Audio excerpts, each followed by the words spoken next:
तो भारत ने पाकिस्तान को तबाही के ऐसे जख्म दिए हैं कि वो सीज फायर के लिए राजी हो गया।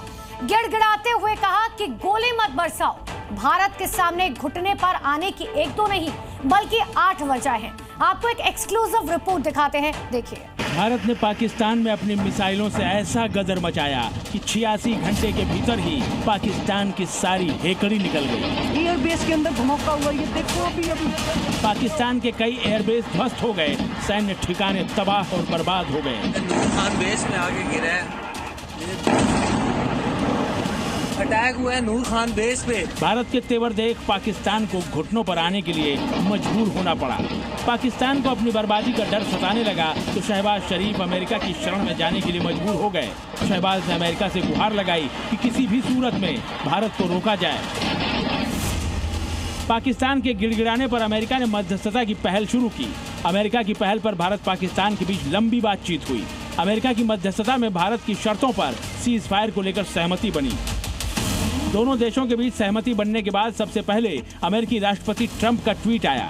ट्रंप ने सोशल मीडिया साइट एक्स पर कहा, रात में अमेरिका की मध्यस्थता में चली लंबी बातचीत के बाद मुझे ये बताते हुए खुशी हो रही है कि भारत और पाकिस्तान तुरंत और पूरी तरह हमले रोकने के लिए तैयार हो गए हैं। पाकिस्तान को लेकर भारत के सख्त तेवरों को देखते हुए पूरी दुनिया में चिंताएं बढ़ गई थीं। 7 मई की रात को भारत ने ऑपरेशन सिंदूर के तहत पाकिस्तान में 9 ठिकानों पर मिसाइल स्ट्राइक की। 9 मई को पाकिस्तान के 8 सैन्य ठिकानों पर हमले किए, जिसमें उसके एयरबेस भी शामिल थे। भारत के इन्हीं तेवरों से डरा सहमा पाकिस्तान तुरंत सीज फायर का रास्ता तलाशने लगा। ये तलाश उसे अमेरिका की शरण में ले गई। Director General of Military Operations of Pakistan called the Director General of Military Operations of India at 15:35 hours earlier this afternoon. It was agreed between them that both sides would stop all firing and military action on land and in the air and sea with effect from 1700 hours Indian Standard Time today.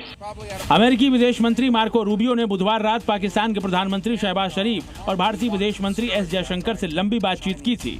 उन्होंने भी social media site x पर लिखा, पिछले 48 घंटों में उपराष्ट्रपति JD Vance और मैंने वरिष्ठ भारतीय और पाकिस्तानी अधिकारियों के साथ बातचीत की।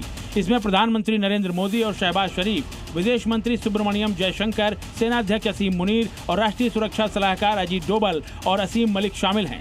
मुझे ये घोषणा करते हुए खुशी हो रही है कि भारत और पाकिस्तान की सरकारें तत्काल युद्ध विराम पर सहमत हो गई हैं। सीज फायर पर बनी सहमति के बाद भारत के विदेश मंत्री ने भी ट्वीट कर कहा, भारत और पाकिस्तान ने आज गोलीबारी और सैन्य कार्रवाई रोकने पर सहमति जताई है। भारत ने आतंकवाद के सभी रूपों और अभिव्यक्तियों के खिलाफ लगातार दृढ़ और अडिग रुख अपनाया है।